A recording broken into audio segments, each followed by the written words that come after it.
There is a prophetic understanding that I want you to have that I think is very important as we move on to discuss the richness of the millennial kingdom of Jesus Christ. The prophet Daniel in Daniel chapter 9, beginning in verse 24 and going to verse 27, speak about 70 weeks. The passage and our understanding of that passage has been called by many to be the backbone of all prophetic passages. And I want us tonight to have an understanding of that passage. Let's look at that by way of introduction tonight. The prophet says this. This is actually Gabriel speaking to Daniel from the voice of God. 70 weeks are determined upon thy people and upon thy holy city to finish the transgression, and to make an end of sins, and to make reconciliation for iniquity, and to bring in everlasting righteousness, and to seal up the vision and prophecy, and to anoint the most holy. Know therefore and understand that from the going forth of the commandment to restore and to build Jerusalem unto the Messiah the Prince shall be 7 weeks. And 62 weeks, the street shall be built again, and the wall even in troublous times. And after 62 weeks shall Messiah be cut off, but not for himself. And the people of the prince that shall come shall destroy the city and the sanctuary, and the end thereof shall be with a flood, and unto the end of the war desolations are determined. And he shall confirm the covenant with the many for 1 week. And in the midst of the week he shall cause the sacrifice and the oblation to cease, and for the overspreading of abominations he shall make it desolate, even unto the consummation. And that determined shall be poured upon the desolate. Make sense? Not with the looks I'm getting. Okay, what I'm going to need you to do tonight, as I want you to do every Lord's Day, with every passage that we look, I want you to really think with me tonight. I'm going to walk you through this passage slowly because this is key to us understanding the millennial kingdom, because this passage takes us right up to the millennial kingdom. And I kind of thought that maybe I should have gone over this passage sooner than I have. However, this takes us right up to the kingdom's threshold. So it's actually pretty good timing. Let me give you a little bit of background here of what's going on in this passage. The context of the prophecy in Daniel chapter 9 has to do with Daniel's awareness of Jeremiah's prophecy of Jerusalem's desolations, of the empire of Babylon that would end after 70 years. In Daniel chapter 9 and verse 2, Daniel makes a reference to the prophecy that God gave to Jeremiah in Jeremiah chapter 25 and verse 12, and in Jeremiah chapter 29 and verse 10, concerning the fact that the land of Israel will be desolate for 70 years. Now in Leviticus 25, and we're going to develop this more a little bit later, but just to kind of briefly mention it and go on. In Leviticus chapter 25, God made a mandate to the children of Israel, and the mandate was this, that every 7th year, the people of Israel had to give their land a rest. However, on 70 occasions, Israel failed to observe the Sabbath rest for the land. The 70-year captivity that the Lord would allow Israel to endure in Babylon gave the land the needed 70 rests that the law required. In verses 3 through 19 of Daniel 9, Daniel begins to pray for his people. And immediately as Daniel begins to pray, God sends Gabriel with the answer with such speed that the text tells us that Gabriel is already there even before Daniel stops praying. He's there with the answer. Now, I don't think that needs to be any discussion about who the my people are and who the holy city is. Of course, obviously, the my people are the Jews, and the whole city is good class. Jerusalem, you're doing real good so far. The Bible says Gabriel tells Daniel that there are going to be 70 weeks. And that's what Gabriel is referring to. Now, in the prophecy of Daniel, when you see 70 weeks, in Hebrew, that means 70 sevens.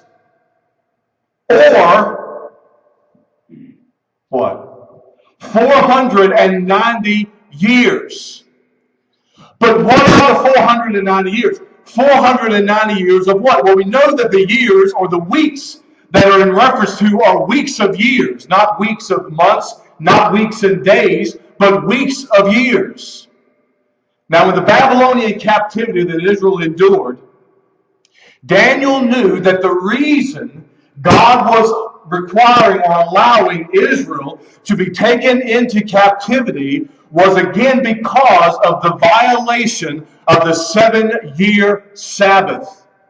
Again, to kind of develop it a little bit more for you, in Leviticus chapter 25, in particular verses 3 through 4, the law again required that the land rest every 7 years. In other words, for 6 years, Israel was allowed to work the land, but on the 7th year, they had to give it a rest. But the people of Israel became selfish.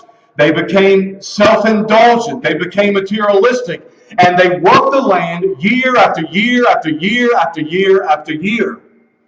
And so one of the reasons that God removed them from the land is so he could give the land the proper rest. You see, in God's economy, if they were not going to let it rest while they were there, God was going to take the land from them so that it could rest on his terms while they were not there. 2 Chronicles chapter 36 and verse 21 speaks of this and says this: to fulfill the word of the Lord by the mouth of Jeremiah until the land had enjoyed its Sabbaths. All the days that it lay desolate, it kept Sabbaths to fulfill what? 70 years.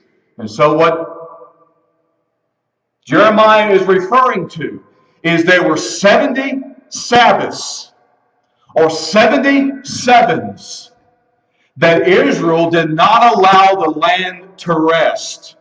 Okay? We say, Pastor, where do you get that 70 sevens from? Well, how many years does 7 years come along, class? Every 7 years. Come on now, stick with me.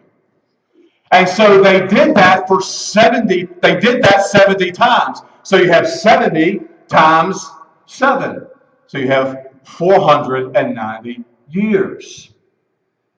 God says, Israel, you are going to stay out of the land for 70 years because you violated the Sabbath law.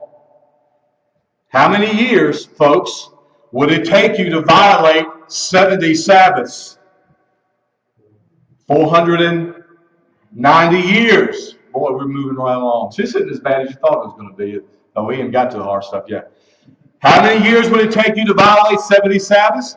490 years. The exact time that Daniel says in his prophecy that God had determined upon Israel.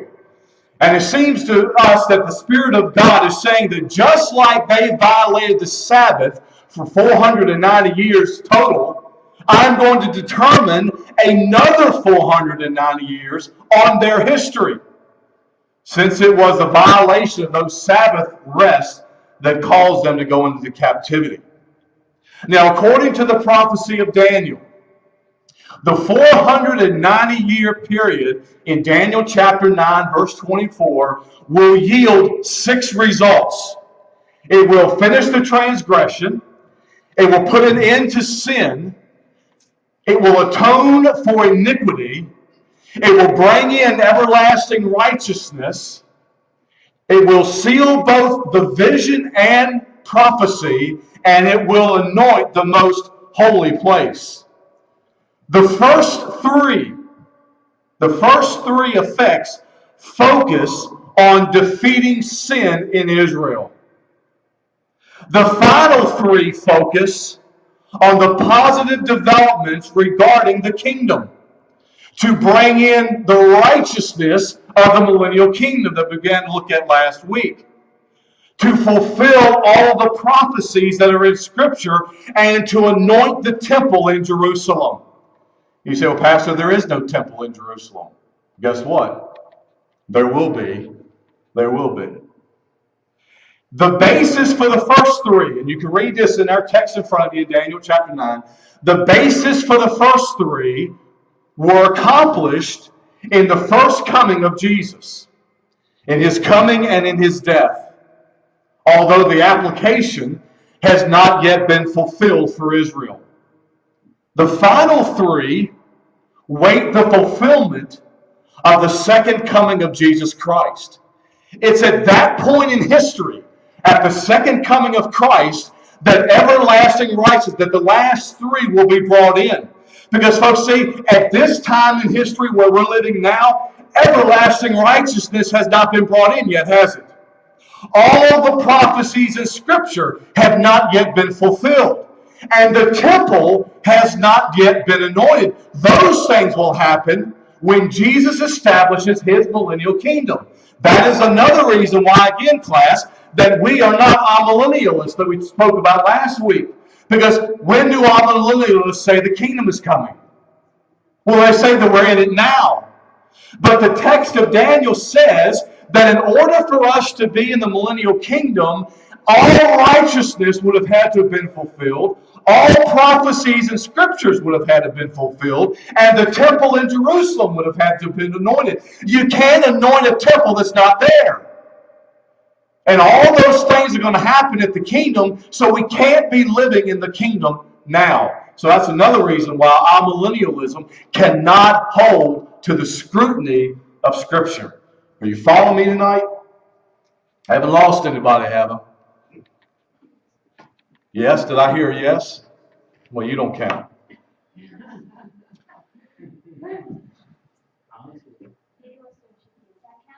Yeah. Just listen. The 70 weeks, look back at our text in verse 25 of Daniel 9. And let's see if we can make some sense here. The 70 weeks, or 490 years, according to the text, is going to begin when? With the going forth of the commandment. Now pay attention to this. This is vital that you understand this. It starts, this 490 years starts with the going forth of the word of the commandment to restore and to rebuild Jerusalem. That's when the 490-year period started. Okay? It started with the command to rebuild Jerusalem. The restoration of Jerusalem was likely fulfilled in 445 BC when King Artaxerxes ordered that Israel would be rebuilt. And you can read that in Nehemiah chapter 1 and chapter 2. Now I want you to hold on to the fact that verse 25 tells us that the 490-year period started with the decree to restore the land. So that's very key for us understanding this passage, because there were 4 different commands given in Scripture to restore Jerusalem. So now we have the painstaking job to find out, well, which of the 4 are we talking about? 3 of them are given in the book of Ezra. It was the decree of Cyrus, it was the decree of Darius, and it was the first decree of King Artaxerxes. Now, all of this is important because by determining when it started, that helps us determine what? When it ends. Okay? You can't know when it ends if you don't know when it started. That's pretty basic anyway. 8 years of college and a doctorate degree, and I figured all that out. Okay? If you don't know when it started, you don't know when it ended. Boy, y'all probably saying that boy is smart.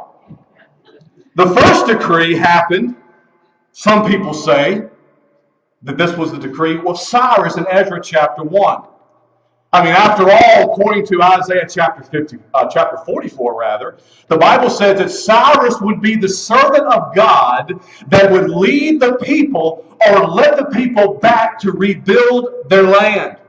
And so naturally, some people say, well, the 490 years began with the decree of Cyrus.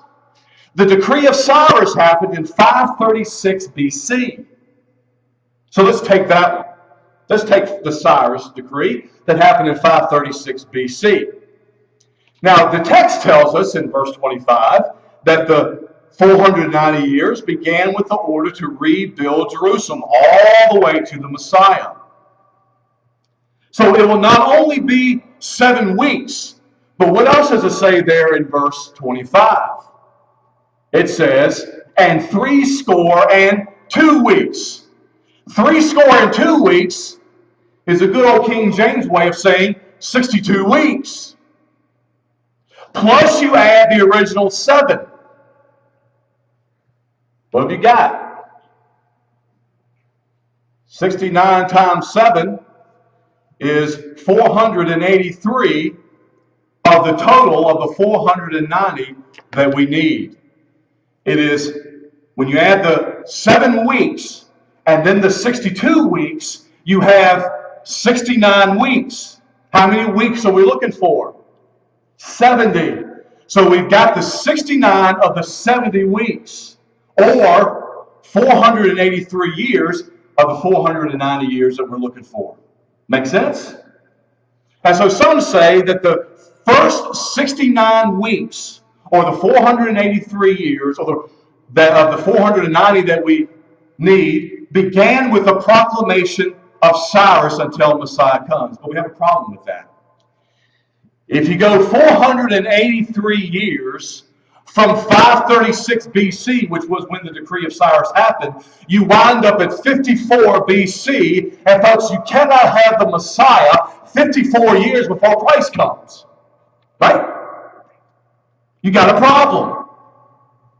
In fact, Jesus doesn't even start his ministry until AD 30. So you're 80 years off. I had someone in a seminary class I was teaching raise his hand when I was teaching, and they say, well, Doc, they said, that's close enough. And I simply said, God does not work in close enough. God is exact. I said, you're 80 years off. So we don't accept that it's the decree of Cyrus. Besides, the text never says that Cyrus was going to rebuild the city. It only says that Cyrus was going to rebuild the temple. And Daniel said it's going to be the restoration of the city and the temple. What about the decree of Darius? Darius, of course, was the leader of the Medo-Persians. Well, nobody believes that it was Darius, so I'm not even going to talk about that. Hey, we're down 2 down, 3 2 to go. It was pretty simple, wasn't it? But then you have the first decree of Artaxerxes that happened in 458 BC. Now, that's moving a little bit closer. But if we take 483 years, which is the 69 weeks, and we take that from 458 BC, we wind up at 25 AD. Well, you have a problem there too, because the only thing that even remotely happened in relation to the Messiah that was even close to 25 AD is the baptism of Jesus Christ, and the baptism of Jesus Christ is not his presentation as the Messiah. The baptism of Christ was the Father's approval, folks. The baptism of Christ was something that happened between the Son and the Father. It wasn't a representation to the people. Besides all that, the first decree of Artaxerxes, the text doesn't say that he was going to rebuild the city either. It was just the temple. And so we don't take that one as well. There's only one more alternative. And that is the fourth decree, or the second decree of Artaxerxes, that happened in around 444 or 445 BC. And when did it end? Well, look what the text says in verse 25. It says, know therefore and understand that from the going forth of the commandment to restore and to rebuild Jerusalem, what? Unto the Messiah the Prince shall be 7 weeks. Okay, so here's what we've got. From the going out of the commandment the second time by Artaxerxes to the coming of the Messiah is going to be 7 weeks plus the 62, which equals 69 weeks or 483 years. That's what 69 times 7 is, right? So that's what you've got. So how many weeks are we looking for total? Well, according to verse 24 of Daniel 9, we're looking for 70 weeks or 490 years. Right now we're at 69 or 483 years. So the command to the coming of Messiah is 483 years or 69 weeks. Now I'm going to give you an interesting mathematical equation for you to consider. You have 69 weeks times 7. That equals 483. And then you have 483 times 360. You say, well, now you've blown my mind, preacher. Where do you get 360? Because there were 360 days in the ancient Jewish calendar, not 365 like ours. And so you take 483 and you multiply it by 360, and guess what figure you get? 173,880. And so the text says that the time that Artaxerxes gave the command in 445 BC to the coming of the Messiah is going to be 173,000 days, 173,880 days. Now, Daniel spoke about a coming of the Messiah in his verse. What is that coming? Well, there are basically 2 presentations of that coming. One, again, like I said, was his baptism. But we've already concluded that his baptism was not his presentation as the Messiah. The second presentation of Jesus was when? When he rode into Jerusalem on a donkey at the beginning of Passion Week. That was when Jesus was presented to the people as the Messiah. God is so precise. He is so precise that he gave the actual date that Jesus Christ would enter Jerusalem. He said that it would be exactly 173,880 days after Artaxerxes gave the decree to rebuild and restore Jerusalem. Now look at the text again in verse 26. Daniel says, and after 62 weeks shall Messiah be cut off. Notice it says after. After. After what? After the 69 weeks, right? After the 69 weeks. What's going to happen after the 69 weeks? It says, you take the 62 plus the 7. Remember? You got 69. After the 69 weeks, Messiah will be cut off. What's it mean to be cut off? It means to be killed. It means to be destroyed. Now, do you see a gap here? There's a gap. Because we're looking for how many weeks? 70. How many weeks have we got? 69. There's a gap here. It doesn't say that Messiah is going to be cut off during the 69 weeks. It says he's going to be cut off, he's going to be killed after the 69 weeks. The 70 weeks, folks, do not run sequentially. There's a gap. And that's okay in prophecy, isn't it? If you look in Isaiah chapter 7, the Bible says, unto us a child is born, unto us a son is given, and the government shall be upon his shoulders. Guess what? It's a big gap between the time that Jesus was given and the time the government will be on his shoulders, isn't it? A big gap. So a gap in prophecy is no problem. But there's a gap here. And it says here that after the 69 weeks, Messiah will be cut off, which means in the Hebrew, it's a Hebrew word which means to kill, means to destroy. It's used that way in Genesis chapter 9, verse 11, Deuteronomy chapter 20, verse 20, and Jeremiah chapter 11 and verse 19. It literally says that after the 69 weeks, that the Messiah will be killed. Now you look at that and you can't help but wonder why the cross was such a stumbling block to the Jews. Because the Old Testament is clear that God had decreed that there will be a time when Israel's Messiah will be killed. But the problem is the Jews couldn't handle it. They could not fathom a dead Messiah. But let's take it a step further. The verb for cut off is used in other places in the Old Testament. Now get this. It's used in Leviticus 7:20, Proverbs 2:22, and Psalm 37:9. And in all of those places it speaks about someone being given the death penalty because of their crimes. So not only does the prophecy say that the Messiah is going to die after the 69 weeks, but he will die the way a criminal dies. The prophecy is pretty specific, isn't it? It's pretty specific. And here in Daniel is saying 69 weeks will pass, and then after that, Messiah will be executed as a criminal. Folks, that's what it says. You can't interpret it any other way.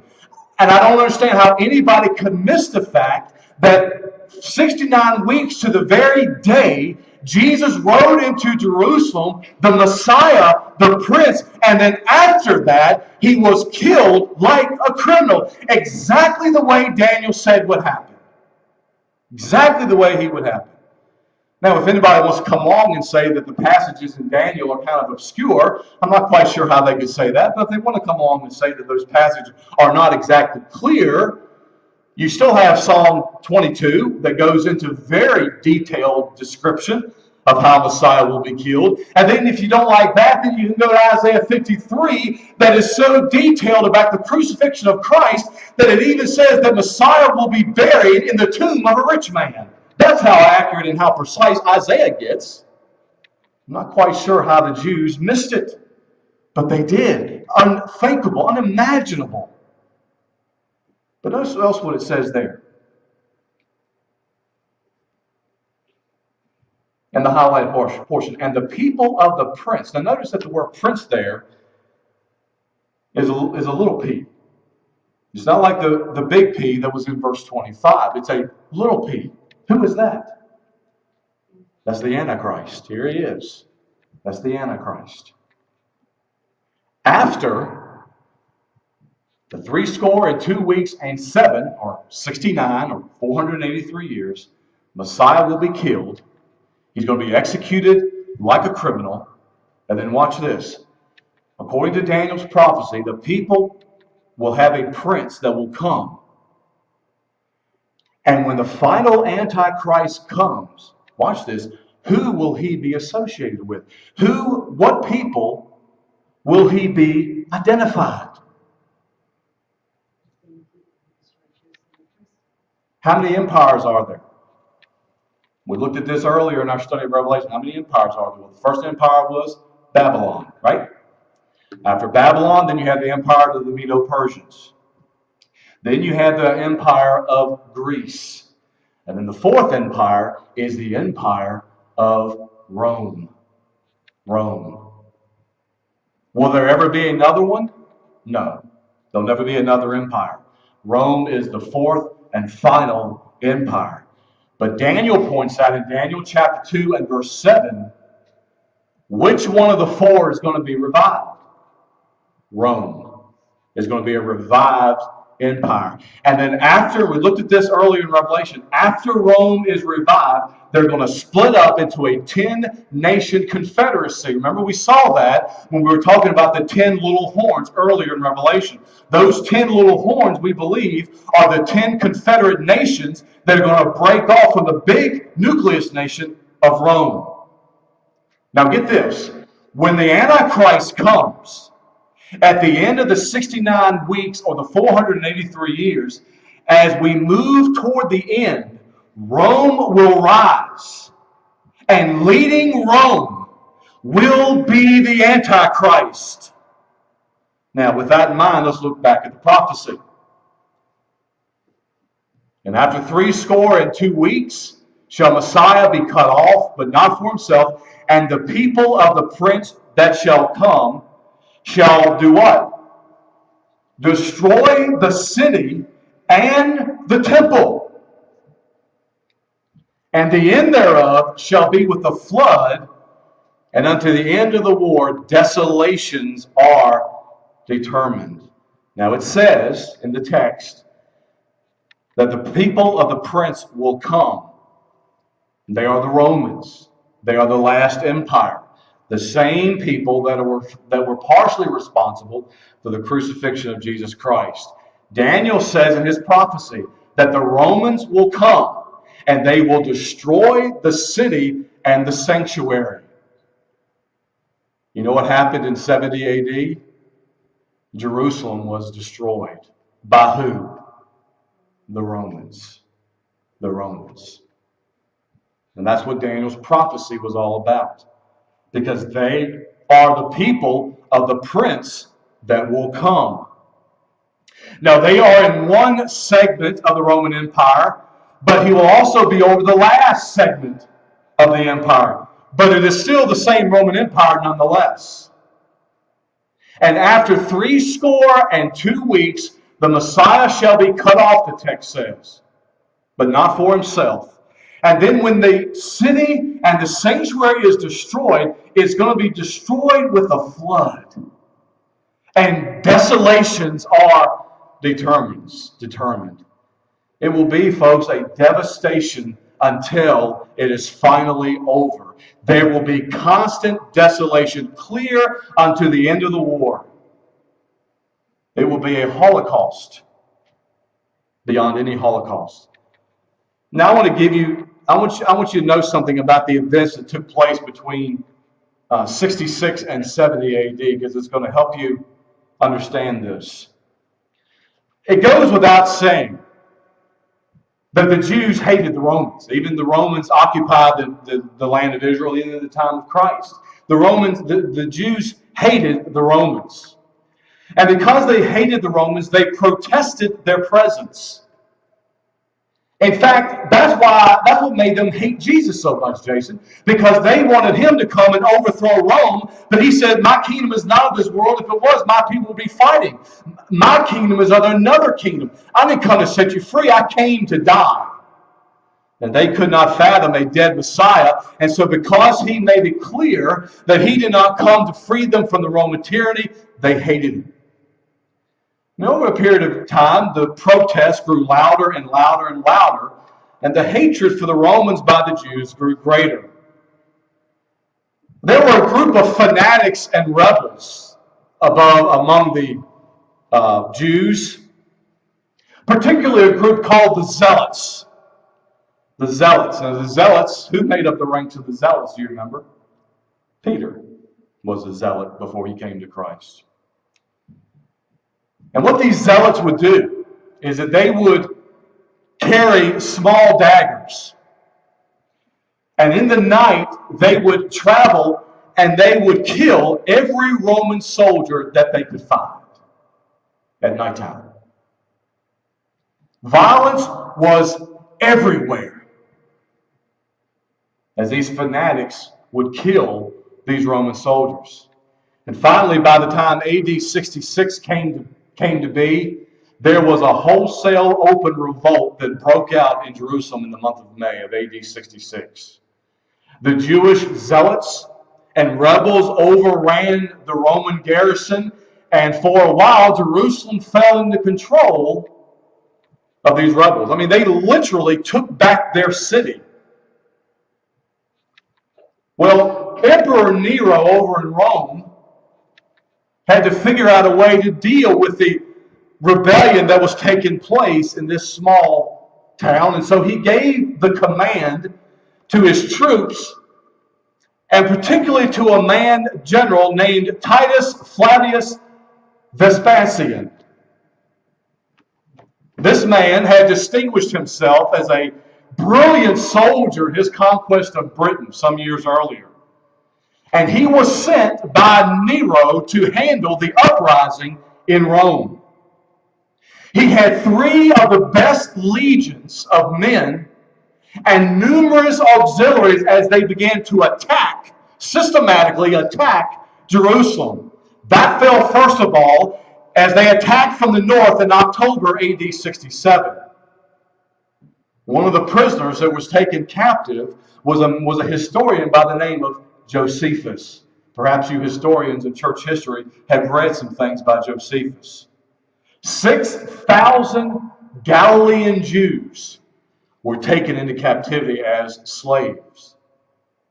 Now, by the following spring, Israel had all been subdued. Now, in the middle of that, Nero lost his mind, and committed suicide. And from a human perspective, human standpoint, that really wasn't a big loss for the world, quite frankly. I mean, Nero was crazy. And so he committed suicide, he killed him, he went crazy and committed suicide. And as a result of that, immediately civil war broke out over Rome as people tried to take over as emperor.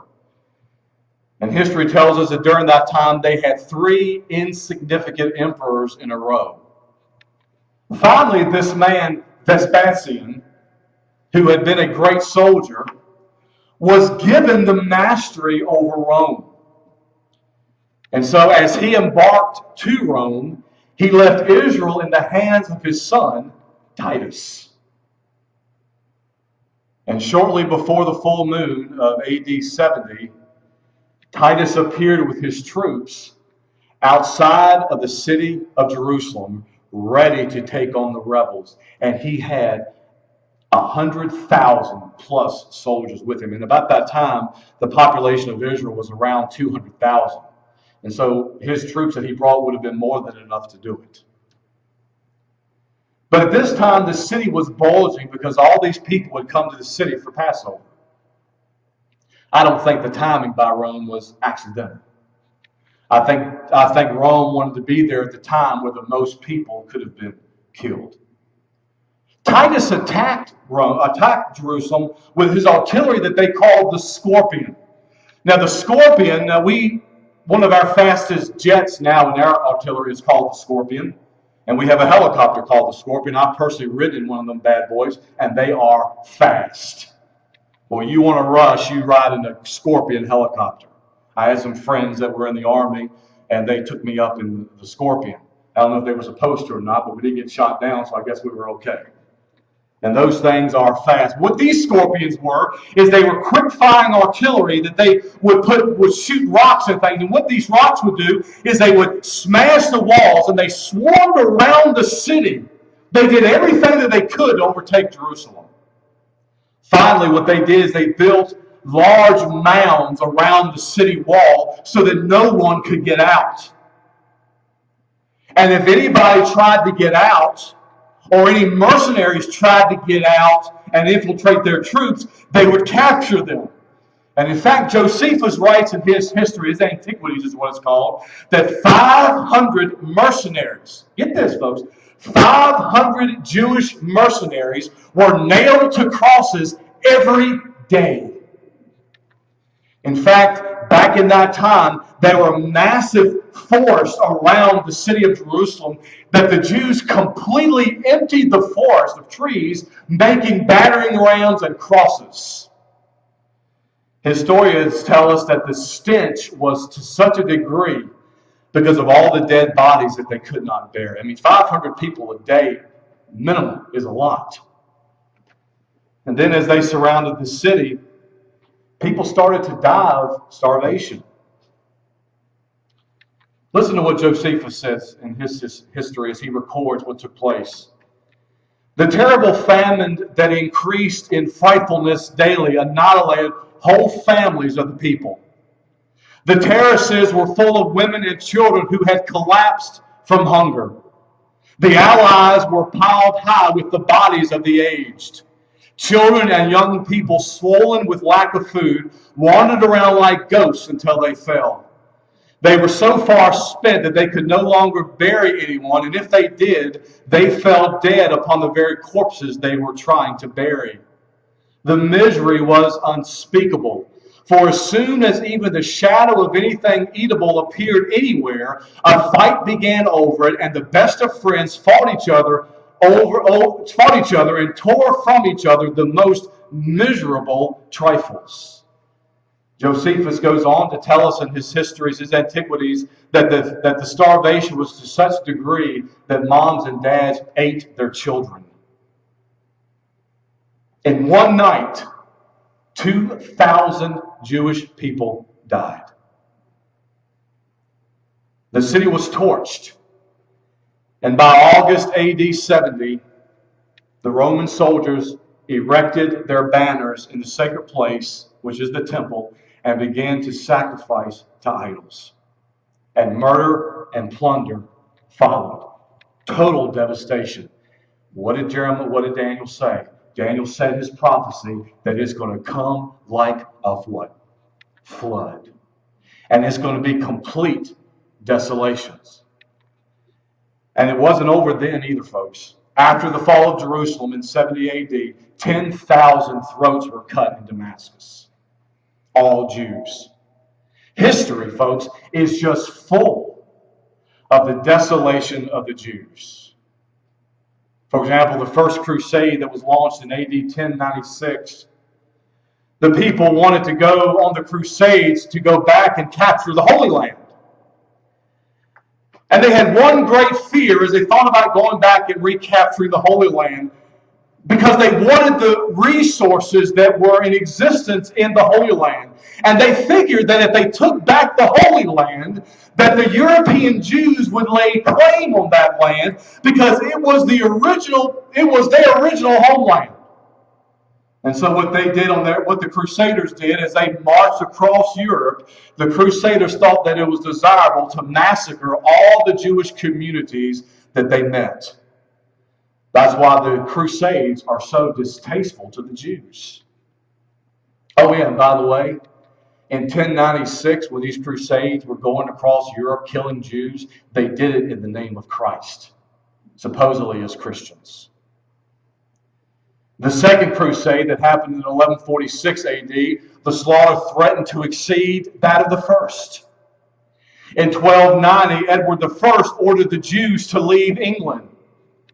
In 1348 and 1349, during the time of the Black Death, the terrible scourge, the Jews were accused of poisoning the wells that led to their scourging. And then the Jews, in order to save their lives, fled to two countries, Poland and Russia. And according to Ezekiel, it will be, we know, Russia that attacks Israel. And possibly some authorities say the other nation will be Poland. Isn't that ironic? And that's where a lot of Jews are even to this day. In 1894, the Jews were still abused during the terrible Dreyfus affair that took place in France. And I don't need to tell you about the 1940s when Hitler had over 6 million of them slaughtered in his gas chambers. You see, after the 483 years, the Messiah will be killed, and there will be desolation in the land. And that is exactly what happened. But it didn't end there, because in 1914, in the middle of all of this, 90,000 Jews came back to their land. And by 1948, it is chartered once again as a nation. You say, what are they doing? Well, they're gearing up. Oh, well, they're gearing up for what? Look at verse 27. And he shall confirm the covenant with many for 1 week. And in the midst of the week he shall cause the sacrifice and the oblation to cease, and for the overspreading of abominations he shall make it desolate, even unto the consummation, and that determined shall be poured upon the desolate. The many, of course, refers to the Jews. Now remember, I said you have a gap between week 69 and week 70. Week 69 stopped when? At the crucifixion of Jesus Christ. And now we've got a gap, a parenthesis, if you will, waiting for week 70 to come. It has been a long gap. The gap started probably around 33 AD. How long will the gap last? Well, according to Daniel, the gap will last until the Antichrist signs a treaty with Israel. When will that treaty happen? Remember, Israel is going to be scared to death, and they will long for someone to protect them. Because look at all the persecution they've had since 445 BC, or before that. Look at all the persecution they've had from the first time they were in the land of Egypt. And they will be scared to death, wanting someone to protect them. And the Antichrist, and we looked at this when we started looking at the beginning of the tribulation, Revelation 6, the Antichrist will come along and he will offer them absolute protection. He will allow their sacrifices to start again.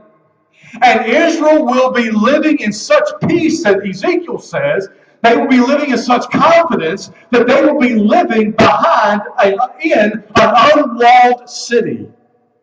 That's how much they believe that the Antichrist is going to protect them. But how long will this last? Well, the text says that in the middle of the week. How long is that? Good class. 3.5 years. He will break the covenant. Now listen to me. Before a sacrifice and an oblation can cease, you have to have a what? A sacrifice and an oblation. Oh, tough. Before a temple can be desecrated, you have to have a what? You have to have a temple. And I believe that that's one of the things that Antichrist is going to use in assisting them, in assisting him in getting power, is assisting them in the restoration of the temple. Now, I don't know how all that's going to go along, how all that's going to come to pass, but that's one thing that I believe that he's going to do. And that may be why they're so anxious and so willing to sign a treaty with the Antichrist. Because they will be overawed at his ability to pull all this off. In fact, if you remember back in our study in Revelation chapter 6, what does it say about the rider on the white horse? He comes with a bow, but no what? No arrows. I always thought that that was kind of odd. Why would a conqueror come with a bow but no arrows, right? Well, he comes with no arrows. He comes with really no weapon because he doesn't need one. Because he's a statesman. He's a negotiator.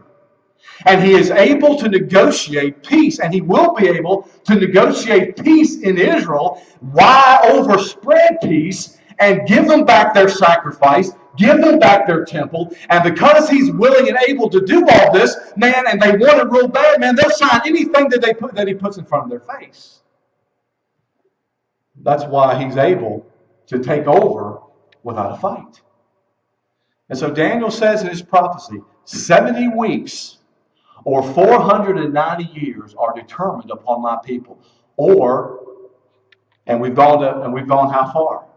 From the going out of the decree by Artaxerxes in 445 BC to the crucifixion of the Messiah, we've got 62 plus 7, which is 69 weeks or 483 years. You say, Pastor, what is the final week or the final 7 years? Can you guess it?